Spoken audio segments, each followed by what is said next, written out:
आज का टॉपिक है सतगुरुदेव का योग वशिष्ठ का। श्री वशिष्ठ जी द्वारा ब्रह्मा जी के और अपने जन्म का वर्णन।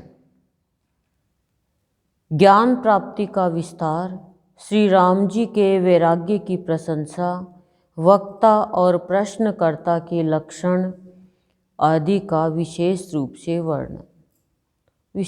से वर्णन किया है इस टॉपिक में कि बोलने वाला और प्रश्न करने वाला उन दोनों के लक्षण कैसे होने चाहिए, श्री राम जी की वैराग्य पूर्ण भावना कैसी थी उसकी प्रशंसा विशेष रूप से की गई है, और ज्ञान प्राप्ति का विस्तार कि ज्ञान प्राप्ति होने पर कैसे विस्तार होता है, और वशिष्ठ जी ने ब्रह्मा जी के और खुद के जन्म का वर्णन विशेष रूप से बताया है।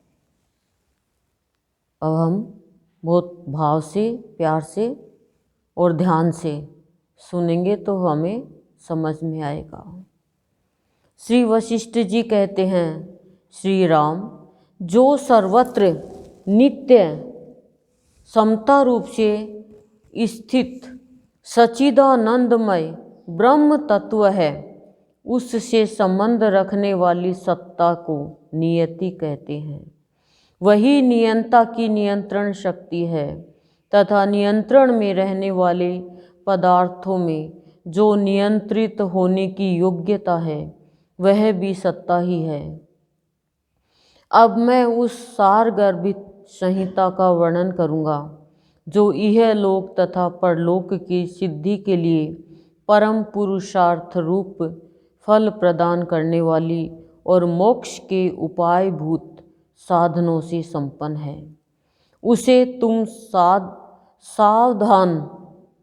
सावधानतया श्रवण करो। क्या बता रहे हैं? सबसे पहले तो ये ध्यान में रखना है कि जो बात बता रहे हैं वशिष्ठ जी कह रहे हैं राम को कि सावधानतया श्रवण करो। असावधानी नहीं हो सुनने में, सावधान होना चाहिए, यानी अलर्ट।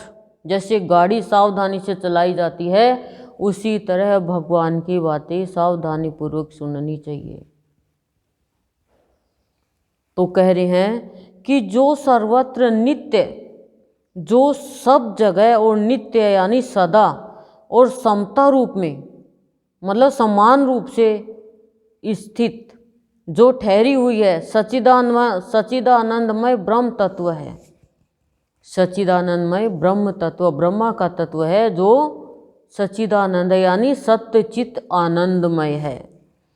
उससे संबंध रखने वाली सत्ता को कहते हैं नियति। जो इनसे संबंध रखता है उसका नाम नियति है यानी भाग्य है। वही नियंता की नियंत्रण शक्ति है। नियंता जो नियति को बनाने वाला, जो कर्म का फल देने वाला, जो पूरी सृष्टि को नियंत्रण में रखता है तथा नियंत्रण में रहने वाले पदार्थों में जो नियंत्रित होने की योग्यता है वह भी सत्ता ही है। अपने कंट्रोल में रखना। अब नियति क्या? नियति के आगे किसी की भी नहीं चलती। नियति थी, प्रारब्ध था, भाग्य था कि द्रौपदी जब वेदव्यास जी के पास जाती है तो वेदव्यास जी क्या कहते हैं कि तुम एक मायावी महल की महारानी बनोगी और 5 महावीर पति की पत्नी बनोगी, लेकिन वो महल, वो सत्ता कुछ समय के बाद तेरे से छूट जाएगी और तेरे ही कारण, तू ही कारण बनेगी दुष्ट राजाओं का, भाइयों का, परिवार का हत्या के मरने का कारण, युद्ध का कारण। लेकिन द्रौपदी ने कहा कि ऐसी महारानी बन के मैं क्या करूंगी, मायावी महल की महारानी, स्वामिनी बन के, जब मेरे ही कारण मेरे रिश्तेदार ये मारे ही जाएंगे, कारण ही मैं बनूंगी। तो ये तो नियति थी। तो हर कार्य की नियति है, पहले से ही फिक्स है नियंता के हाथों में नियंत्रण शक्ति है। वो चाहकर भी कुछ नहीं कर सकती थी और नहीं चाहकर भी सब कुछ हो गया।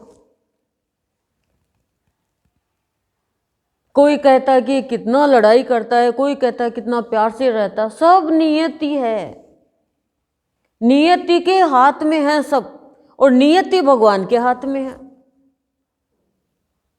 पर हम समझ नहीं पाते हैं, हम एक दूसरे को दोष दे देते हैं, बुराई खोज लेते हैं, परेशान हो जाते हैं। पर नियति ने जो लिख दिया, नियति में जो है, भाग्य में जो है, वो तो होकर ही रहेगा। श्री राम जी की नियति थी कि होगा, कृष्ण की नियति में था ये होगा। ये तो ब्रह्मा जी ने लिख ही दिया पहले से ही। तो फिर हम क्यों दुखी होते हैं, क्यों चिंतित होते हैं, क्यों परेशान होते हैं? क्योंकि हम नियति को जानते नहीं हैं। और नियत हमारी अच्छी है तो नियंता हमारी नियति अच्छी बनाएंगे। दुर्योधन की नियति तो खराब थी। तो क्या कह रहे हैं इसमें? अब मैं उस सार गर्भित संहिता का वर्णन करूंगा। वशिष्ठ जी कह रहे हैं कि तू नियति को जान। नियंता के नियंत्रण में वो सच्चिदानंद ब्रह्म तत्व है। वो बता रहे हैं कि नियंता के हाथ में है सब नियंत्रण। तो जो धर्म शास्त्र है उसमें जो सार गर्भित, जिसके अंदर जो सार बातें यानी लाभ की बातें हैं, नियम की बातें हैं, धर्म की बातें हैं, उनका मैं वर्णन करूंगा।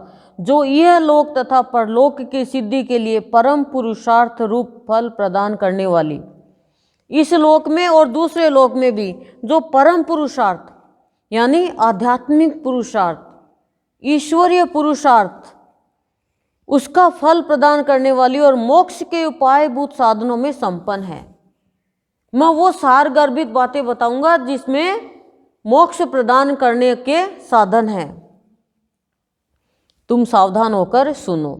अब बता रहे हैं, प्राचीन काल की बात है, सृष्टि के आदि में परमेष्टि ब्रह्मा ने इस मोक्ष कथा का वर्णन किया था।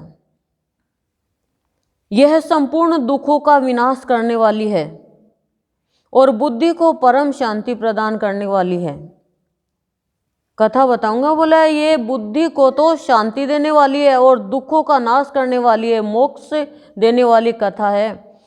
और सारे विवेकशील पुरुषों के साथ इस मोक्ष कथा को सुनकर तुम उस दुख रहित सच्चिदानंदमय परम पद को प्राप्त कर लोगे, जहाँ पहुँच जाने पर पुनः विनाश का भय नहीं रहता।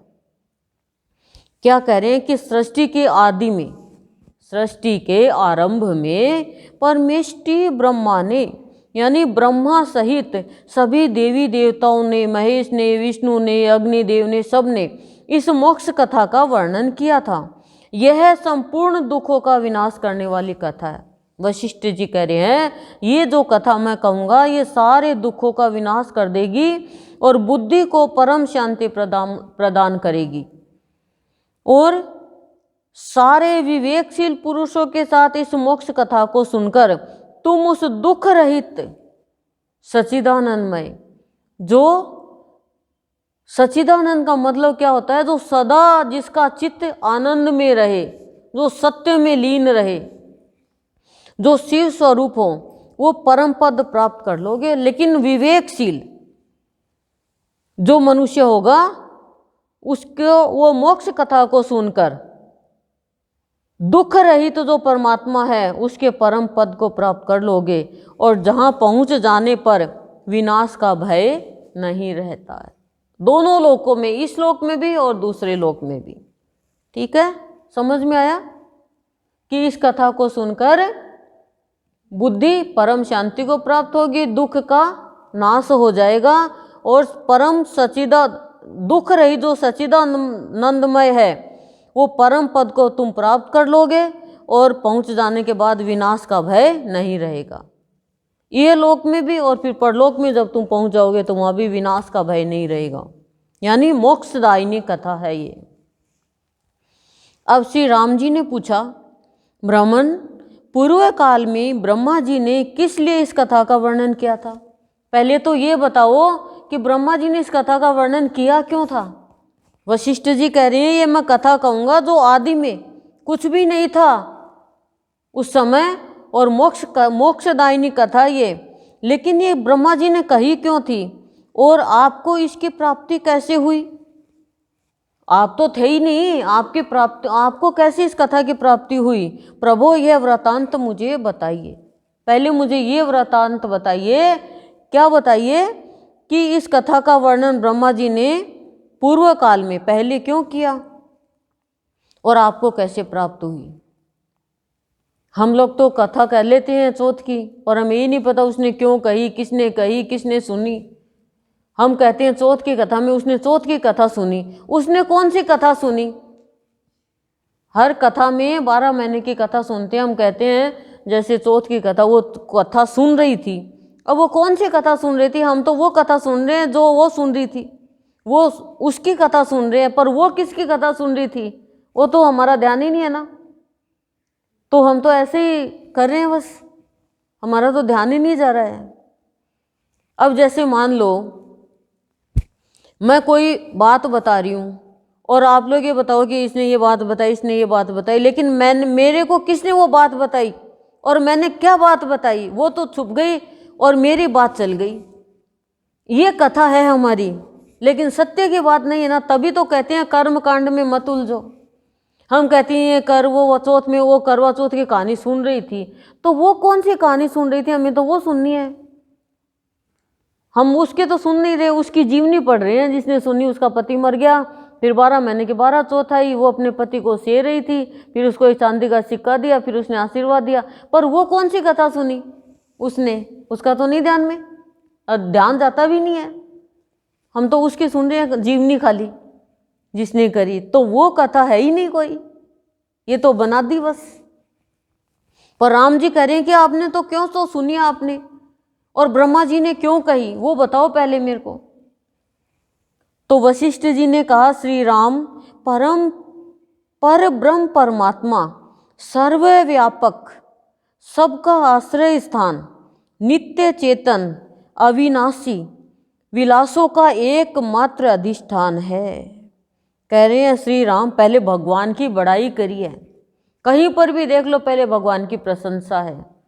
हमें भी कोई भी काम करवाना है तो पहले उसकी प्रशंसा करो, तू बहुत अच्छी है, तेरा पति बहुत अच्छा है, तेरे बच्चे बहुत अच्छे हैं, तू बहुत अच्छा बोलती है, फिर उससे काम लो कि हाँ भाई तूने ये काम करना है। हम तो कहते हैं ये कर दे, और ये करके भी चालाकी से नहीं करना है।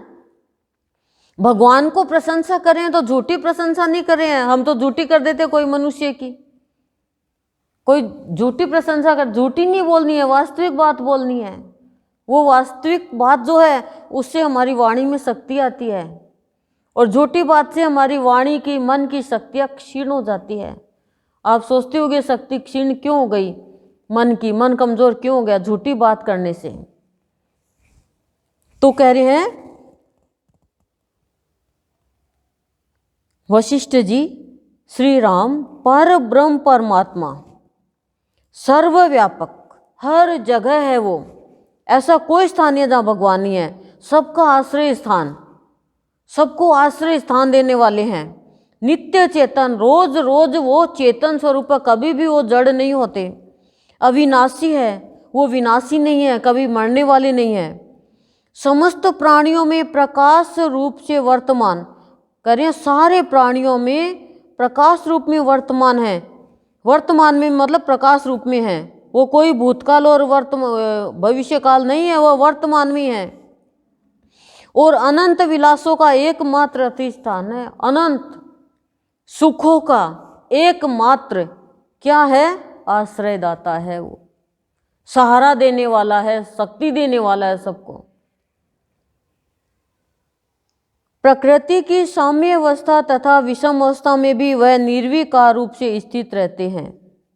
कि प्रकृति की समान अवस्था यानी रजोगुण, तमोगुण और सतोगुण तीनों में समान रूप से रहते हैं, और विषम अवस्था यानी अवस्था समान नहीं हो ऊंची नीची हो, उसमें भी वो निर्विकार रूप से, उनके एक भी विकार नहीं आता अंदर में, और वो स्थित रहते हैं प्रकृति में। कैसी भी है, मतलब अवस्था, व्यवस्था, स्थिति, परिस्थिति कैसी भी हो, वो हर स्थिति में समान रहते हैं।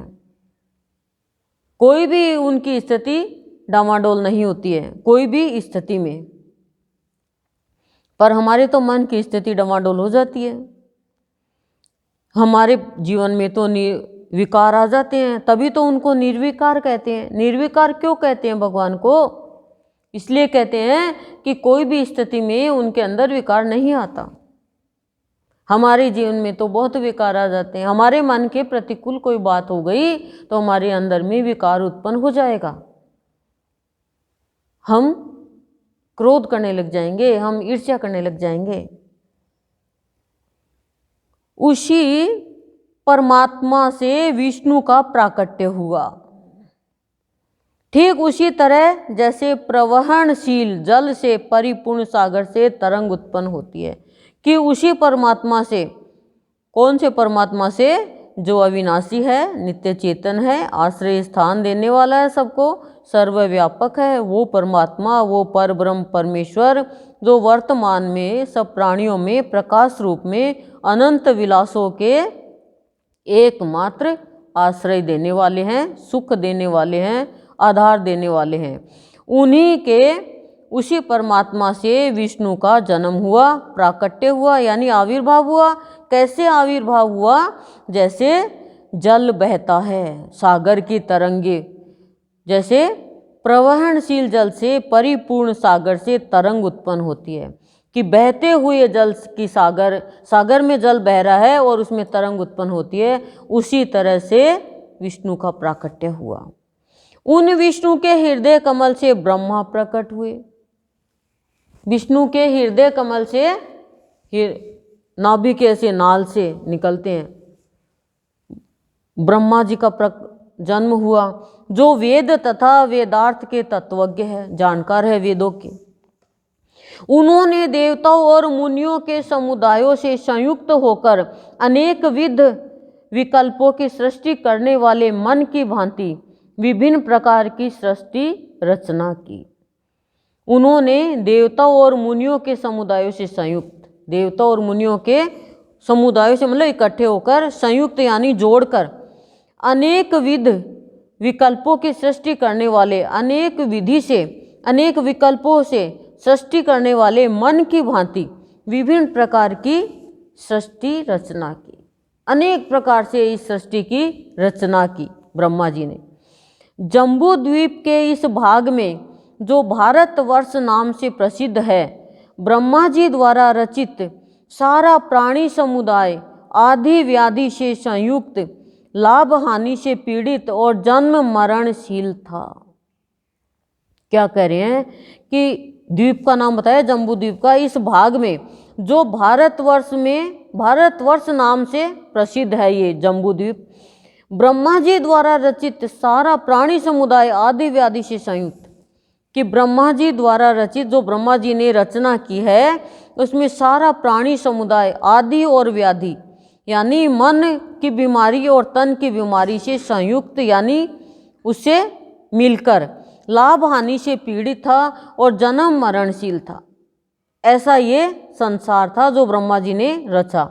प्राणियों की सृष्टि में सारे जन समुदाय को नाना प्रकार के व्यसनजन्य कष्टों से पीड़ित देख सर्वलोक दृष्टा भगवान ब्रह्मा जी का हृदय उसी प्रकार दयार्द्र हो गया, जैसे पुत्र को देखकर, दुखी देखकर पिता को दया आ जाती है। कि प्राणियों की सृष्टि में सारे जन समुदाय को नाना प्रकार के व्यसनजन्य यानी बुराइयों के से कष्टों से पीड़ित देखकर सर्वलोक दृष्टा यानी सारे लोक को बनाने वाले भगवान ब्रह्मा जी है, उनका हृदय दया से भर गया, दुखी हो गया। कैसे? जैसे पुत्र को दुखी देखकर पिता का हृदय दुखी हो जाता है। फिर तो वे उनके कल्याण के लिए क्षण भर एकाग्रचित हो यूं विचार करने लगे कि इन हताश तथा अल्पायु जीवों के दुख का अंत किस प्रकार होगा। क्या कह रहे हैं फिर तो वे उनके कल्याण के लिए क्षण भर एकाग्रचित हो। देखो जिसके दया का भाव होता ना, उनका हृदय ऐसे होता है कि सारे प्राणियों का कैसे कल्याण हो। तो उनके हृदय के अंदर दया का भाव आ गया, प्राणियों को पीड़ित, दुखी, परेशान देख करके कि कैसे इनका कल्याण हो, और क्षण भर में ही एकाग्रचित हो विचार करने लगे कि इन हताश तथा अल्पायु जीवों का दुख का अंत किस प्रकार होगा। एकाग्रचित होकर के वो विचार करने लगे कि ये जो पीड़ा से और जन्म मरण के दुख से जो पीड़ित है मनुष्य, इनका कैसे कल्याण हो। ऐसा विचार कर सामर्थ्यशाली स्वयं भगवान ब्रह्मा ने उनके कष्टहरण के लिए तप, धर्म, दान, सत्य और तीर्थ सेवन आदि साधनों का निर्माण किया। ब्रह्मा जी ने निर्माण किया ये हमारे अल्पायु जीवों के दुख का अंत, कि कुछ समय के लिए जीव आए हैं, कुछ समय के लिए ही जन्म हुआ, उनके जीवों का अंत हताश यानी घबराहट, व्याकुलता और आदि व्याधि यानी मन और तन की बीमारी और बुराइयों का जो व्यसन लग गया वो, ये भगवान ने देखा कि मनुष्य तो बहुत पीड़ित हो रहे हैं, तो जितने भी जो कष्ट है उनका हरण करने के लिए भगवान ने हमारे लिए साधन बनाया। तप, धर्म, दान, सत्य, तीर्थ सेवन आदि साधनों का निर्माण किया कि इनसे मनुष्य अपने कष्ट को दूर कर सकता है। इन्हें उत्पन्न करके सृष्टिकर्ता ब्रह्मा ने पुनः स्वयं विचार किया। इनको करके सृष्टिकर्ता ने, ब्रह्मा जी ने पुनः विचार किया, दोबारा विचार किया कि इन साधनों से लोगों के सांसारिक दुख का समूल विनाश नहीं हो सकता, कि इन साधनों से ही संसारी लोगों का एकदम पूरा विनाश नहीं हो सकता, दुखों का थोड़ी देर के लिए हो जाएगा, बल्कि परम निर्वाण रूप मोक्ष ही परम सुख है। उन्होंने सोचा कि परम निर्वाण रूप मोक्ष ही, कि पूर्ण निर्वाण का मतलब मोक्ष, मुक्ति, इन सब से मुक्ति मिल जाए तो ही वो मोक्ष के परम सुख, मोक्ष का परम सुख प्राप्त कर सकते हैं, जिसकी प्राप्ति हो जाने पर जीव जन्म मृत्यु के चक्र से छूट जाता है। जन्म मरण से छूट जाता है प्राप्ति होने पर, ऐसा साधन बताया है ब्रह्मा जी ने। उस मोक्ष की प्राप्ति ज्ञान से होती है। ज्ञान बताया सबसे ऊंचा, कि तप, धर्म, दान, सत्य, तीर्थ, ये सारे साधन हैं, इनका निर्माण तो क्या, लेकिन इससे दुखों का समूल नष्ट नहीं होगा।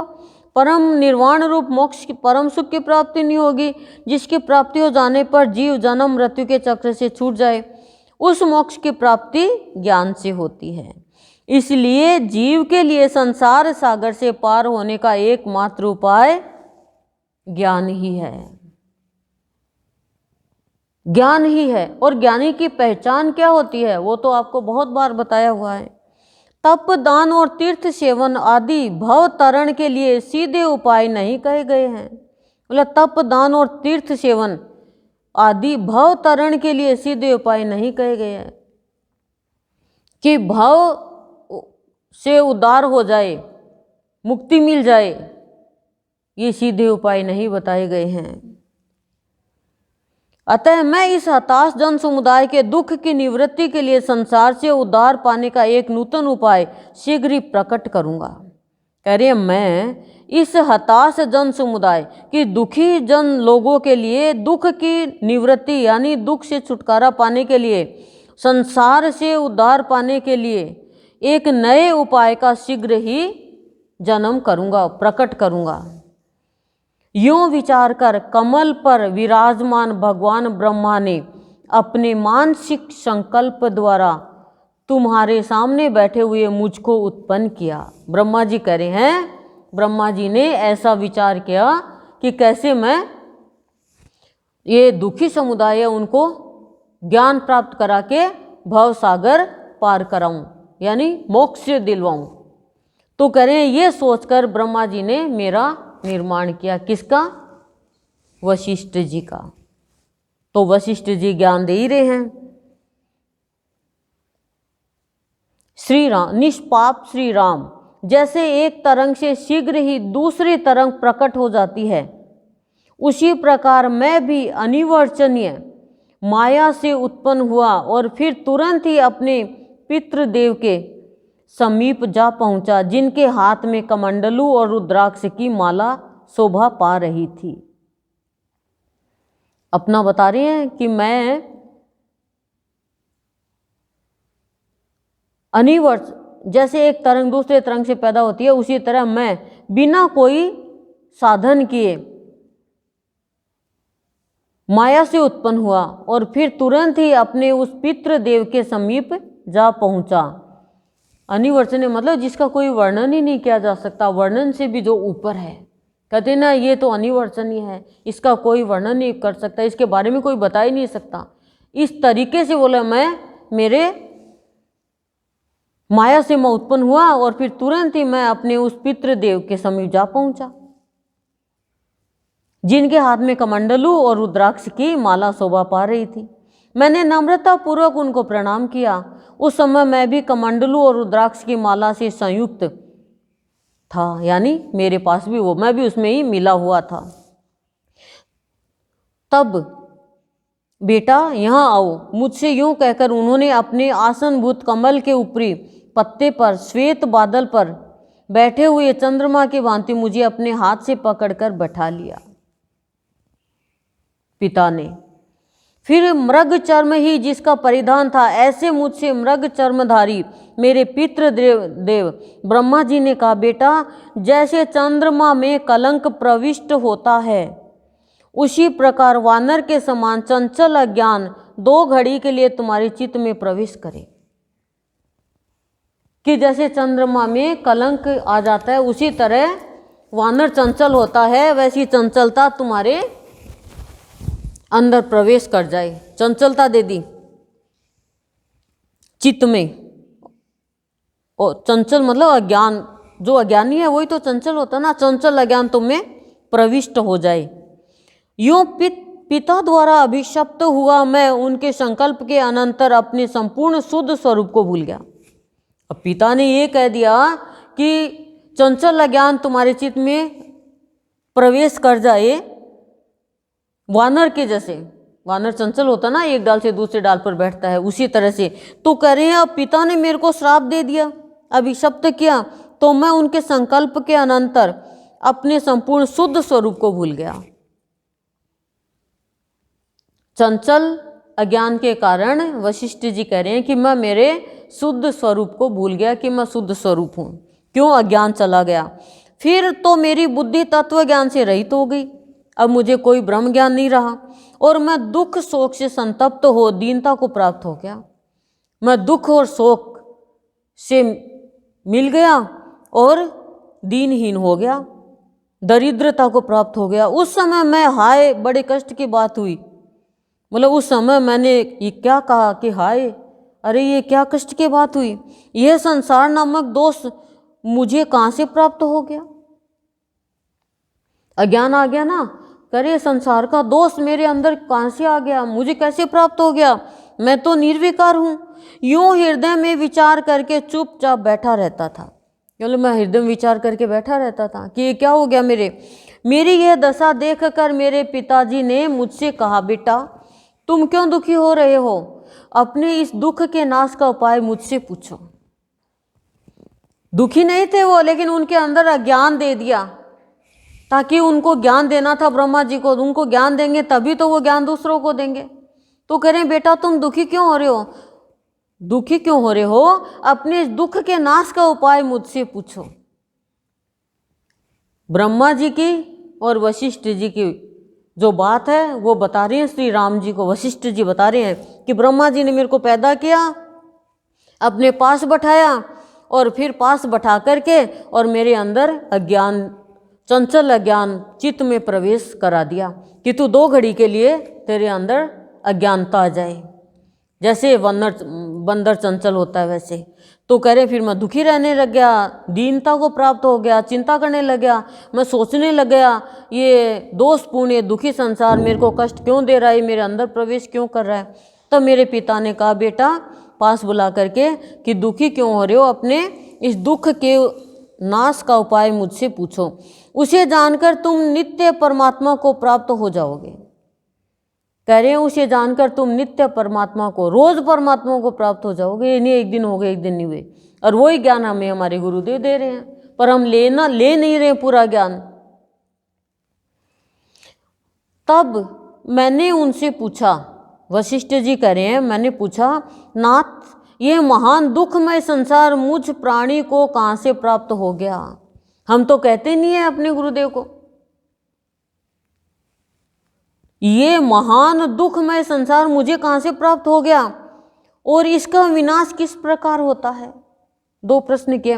मेरे यूं प्रश्न करने पर उन्होंने मुझे ऐसे प्रचुर ज्ञान का उपदेश दिया जिस परम पावन ज्ञान को प्राप्त कर मैं पिताजी के अभिप्राय के अनुरूप अधिक ज्ञान संपन्न हो गया। क्या कह रहे हैं, प्रश्न करने पर मुझे पावन ज्ञान को प्राप्ति कराई और मैं पिताजी के इस अभिप्राय यानी इस मतलब को अनुरूप अधिक ज्ञान संपन्न हो गया, ज्ञान से भर गया, ज्ञान कराया। तो इस प्रकार जब मुझे ज्ञातव्य तत्व की जानकारी हो गई और मैं अपनी प्रकृति में स्थित हो गया, तब जगत स्रष्टा तथा सबकी उत्पत्ति के कारण स्वरूप और उपदेष्टा ब्रह्मा जी ने मुझसे कहा, पुत्र मैंने प्रथमतः तुम्हें शाप द्वारा ज्ञानहीन करके पुनः समस्त अधिकारी जनों की ज्ञान सिद्धि के लिए इस सारभूत ज्ञान का पिपासु बनाया है, सारभूत ज्ञान का प्यासा बनाया है। कि मैंने ये पहले तुझे शाप के द्वारा ज्ञानहीन किया और फिर पुनः यानी दोबारा सारे ज्ञान का अधिकारी जनों को ज्ञान सिद्धि के लिए कि तू ज्ञान सिद्धि करवाए, जो ज्ञान के अधिकारी है उनको, इसके लिए तुझे पिपासु बनाया है। अब तुम्हारा शाप शांत हो गया है और तुम्हें परमोत्कृष्ट ज्ञान की प्राप्ति हो गई। अब मैंने जो तुझे शाप दिया था वो खत्म हो गया और तुझे बहुत ऊंचे ज्ञान की प्राप्ति हो गई है, जिससे तुम मेरे ही सदृश अद्वितीय आत्मस्वरूप हो गए हो। अब तुम मेरे जैसे ही अलौकिक और अद्भुत ज्ञान स्वरूप हो, आत्मस्वरूप हो गए हो। साधो अब तुम प्राणियों पर अनुग्रह करने के लिए भूलोक में जम्बू द्वीप के मध्य भाग में स्थित भारतवर्ष में जाओ। जम्बू द्वीप में ही स्थित है ये अपना भारतवर्ष। वहाँ भेज दिया वशिष्ठ जी को कि तुम प्राणियों पर अनुग्रह यानी दया करने के लिए भूलोक में जम्बू द्वीप के मध्य भाग में जो स्थित भारतवर्ष है उस वहाँ जाओ। परोपकार निष्ठ पुत्र कि परोपकार करने में निष्ठ हो तुम। पुत्र तुम तो बड़े बुद्धिमान हो, अतः वहाँ जो लोग कर्मकांड परायण हो उन्हें कर्मकांड के क्रम से शिक्षा देना। जो खाली कर्मकांड में ही अपना जीवन बिताते हैं उनको कर्मकांड की शिक्षा देना। हटके शिक्षा दोगे तो वो नहीं मानेंगे। कहाँ मान पा रहे हैं। हमारी ये बहनें भी इतने दिन से सत्संग कर रहे हैं, कर्मकांड में तो अटकी हुई है ही अभी, तो गलती है फिर तो हमारी भी। कर्मकांड वालों को और बिना कर्मकांड के कहेंगी ना कर्मकांड में कुछ नहीं है, तुम भक्ति करो भाव से, वो साधन अपनाओ, वो ज्ञान प्राप्त करो जिसके बाद कर्मकांड ही छूट जाए। लेकिन नहीं, ज्ञान मिलने के बाद भी कर्मकांड में ही फंसेंगे। तो कह रहे उनको वही शिक्षा देना। और जो लोग विवेकशील, जो सत्य असत्य को, अच्छे बुरे को, लाभ हानि को जानते हैं, जो विरक्त चित्त, जिसके चित्त में विरक्त है, कोई भी विषय वासना नहीं है तथा महाबुद्धिमान हो, उन्हें परमानंददायक ज्ञान का उपदेश कराना, परम आनंद देने वाले ज्ञान का उपदेश कराना। इसीलिए हमें गुरुदेव परम आनंद देने वाले ज्ञान का उपदेश नहीं दे रहे हैं, करा ही नहीं रहे हैं। क्यों? क्योंकि हम कर्म कांड में उलझे हुए हैं, अनेकों के चक्कर में। हमारा क्या अस्तित्व है? मिर्जापुरी लोटा होता है ना, उसका क्या अस्तित्व होता है? कह दिया कुल मिला के इसमें। ये नहीं कहा कर्मकांड वालों को तुम ये देना ना, कर्मकांड वाले ये चीज लेंगे ही नहीं, सुन लेंगे लेंगे नहीं, धारण ही नहीं करेंगे। यहां पर चाहे कितना ही बड़ा उत्सव हो, ये वो तो अपनी जात लगाने ही जाएंगे। क्या मिलेगा? कर्मकांड में फंसो। हम भी आज से नहीं देंगे शिक्षा, पर क्या करें, सामूहिक देते हैं तो देनी पड़ जाती है। हम तो ये सोचते हैं हमें जो मिला है आनंद शांति वो सबको मिले, लेकिन कर्मकांड वालों को नीचे। मैंने बहुत कर्मकांड वालों को नजदीक से देखा है, वो ऐसे ही उलझे रहते हैं, भेदभाव बहुत करते हो। रघुकुल भूषण राम, इस प्रकार मैं अपने पिता ब्रह्मा जी द्वारा नियुक्त होकर इस लोक में निवास कर रहा हूँ, और जब तक यह सृष्टि परंपरा रहेगी तब तक यहाँ रहूँगा। कि मेरे पिताजी ने मुझे नियुक्त किया है और मैं इस लोक में निवास कर रहा हूँ, उनके द्वारा नियुक्त किया हुआ, यानी मेरा चुनाव किया उन्होंने यहाँ रहने के लिए। उन्होंने तो भेजा ना भारतवर्ष में। जब तक यह सृष्टि परंपरा रहेगी तब तक मैं इस भूमि पे रहूँगा, भारतवर्ष में। जिस प्रकार भगवान ब्रह्मा ने मुझे यहाँ आने का आदेश दिया, उसी प्रकार उन्होंने सनक, सनंदन, सनातन, सनत कुमार तथा नारद आदि अन्य बहुत से महर्षियों को भी यह कहकर प्रेरित किया कि तुम लोग भारतवर्ष में जाकर पवित्र कर्म कांड तथा ज्ञान कांड के उपदेश द्वारा वहाँ के निवासियों का जो अंतःकरण के अज्ञान रूपी रोग के वशीभूत होकर महान कष्ट भोग रहे हैं, उद्धार करो। ये भी ब्रह्मा जी के ही 4 पुत्र हैं।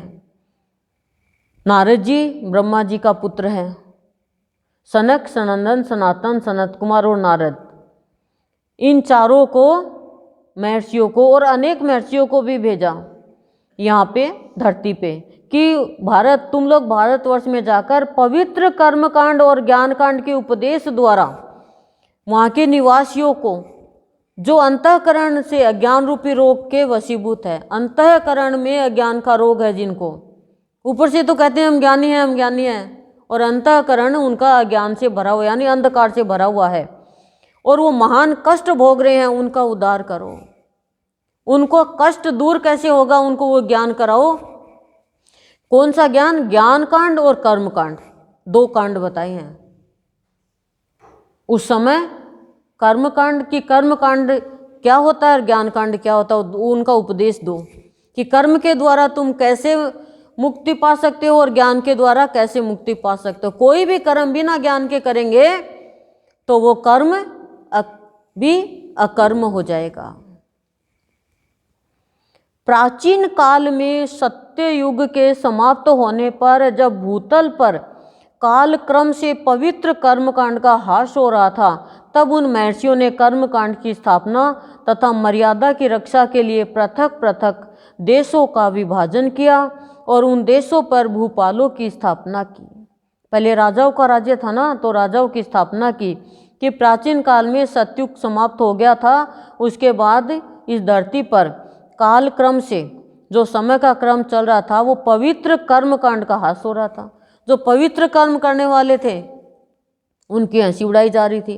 अब अपना है ये यज्ञ होता है, वो तो हरिओम हरिओम हरिओम हरिओम स्वाहा, और लोग हंसी उड़ाते हैं कि देख कोई मंत्र नहीं, कुछ और नहीं। सबसे बड़ा मंत्र है हरिओम, सबसे बड़ा। उस मंत्र में क्या होता है, कोई को बोलना भी नहीं आता, और इसमें सब मंत्र सामूहिक हवन होता है। इसमें हरि यानी विष्णु और ओम यानी ब्रह्मा विष्णु महेश तीनों देव। ए ऊ मैं, ओम का मतलब ही तीनों देव होता है। तो पवित्र जो कर्मकांड कर रहे हैं उनकी हंसी उड़ाई जा रही है। उन महर्षियों ने कर्मकांड की स्थापना, मतलब उन महर्षियों ने कर्मकांड की स्थापना की कि कर्म कैसे होने चाहिए, और मर्यादा की रक्षा के लिए अलग अलग देशों का विभाजन किया, मर्यादा की रक्षा के लिए, और राजाओं का राज्य स्थापित कर दिया। तदंत, क्योंकि एक राजा होता है वो प्रजा की रक्षा करता है, और ईश्वर जो है पूरी सृष्टि का राजा है। तदंतर यानी उसके बाद उन्होंने भूतल पर धर्म, अर्थ और काम की सिद्धि के लिए उन कर्मों के उपयुक्त बहुत से स्मृति ग्रंथों से तथा यज्ञ विधायक शास्त्रों का निर्माण किया। ये सब ब्रह्मा जी का निर्माण कहा हुआ है उन महर्षियों को, उन्होंने निर्माण किया। क्या किया कि धर्म, अर्थ और काम, इन तीनों की स्थापना की, धर्म ग्रंथों की स्थापना की।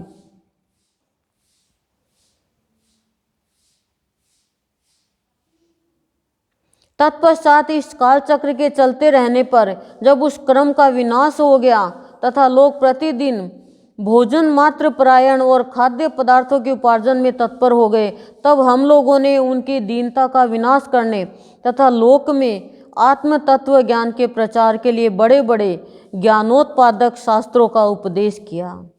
कि उसके जो समय, ये तो काल चक्र है, ये तो चलता रहता है कि काल चक्र, उसके बाद काल चक्र खत्म होता गया, समय चलता गया और ऐसे उस क्रम का विनाश हो गया जो हमने राजाओं की स्थापना की थी और धर्म, अर्थ, काम का निर्माण किया था, स्मृति ग्रंथों का, यज्ञ विधायक शास्त्रों का निर्माण किया था, वो विनाश हो गया।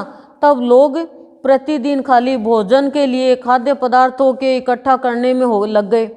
तब कह रहे हैं कि हम लोगों ने उनकी दीनता के, यानी दरिद्रता, दुख, चिंता के विनाश करने के लिए और इस लोक में आत्मज्ञान के प्रचार के लिए बड़े बड़े ज्ञान के उत्पादक शास्त्रों का उपदेश दिया कि ये शास्त्र पढ़ो तुम, उससे ज्ञान होगा।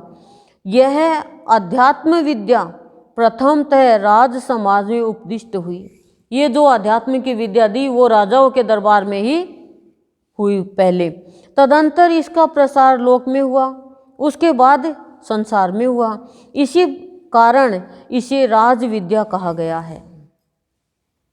इसी कारण इसे, देखो राजाओं के यहाँ राजगुरु हुआ करते थे, पहले वहीं शिक्षा दी जाती थी, वहीं पे बड़े बड़े पंडित और महर्षि बड़े बड़े आते थे, लोग भी आते थे, वहीं पे ही उनका प्रश्न उत्तर चलता रहता था, ज्ञान की वो पराकाष्ठा पहुंच जाती वहाँ पे। तो कह रहे हैं उसके बाद में लोक में हुआ, पहले राज समाज में ही उपदिष्ट हुआ, इसलिए इसको राजविद्या कहा गया। रघुनंदन, राजविद्या एवं राजगुह्य नाम से जिसकी प्रसिद्धि है, उस उत्तम अध्यात्म ज्ञान को पाकर राजा लोग दुख रहित हो परमानंद को प्राप्त हो गए। अध्यात्म ज्ञान को पाकर राजा लोग दुख रहित हो परमानंद को प्राप्त हो गए, कि उस अध्यात्म ज्ञान को पाकर राजा, जो लोग राजा थे वो दुख से रहित हो गए और परमानंद को प्राप्त हो गए। पहले राजाओं को बहुत ज्ञान दिया जाता था, नहीं तो राजा कोई ज्ञान नहीं है तो प्रजा को क्या ज्ञान कराएंगे। श्री राम, काल क्रमानुसार निर्मल कीर्ति वाले बहुसंख्यक राजाओं के स्वर्गवासी हो जाने पर इस समय तुम इस भूतल पर इस महाराज दशरथ के यहाँ प्रकट हुए हो। करे काल क्रमानुसार, समय के क्रम के अनुसार निर्मल कीर्ति वाले, यानी पवित्र कीर्ति वाले बहुसंख्यक राजाओं के स्वर्गवासी हो जाने पर तुम इस भूतल पर, भाई राजा आए और गए तो उसके स्वर्गवासी हो जाने पर तुम इस धरती पर इन महाराज दशरथ के यहाँ प्रकट हुए।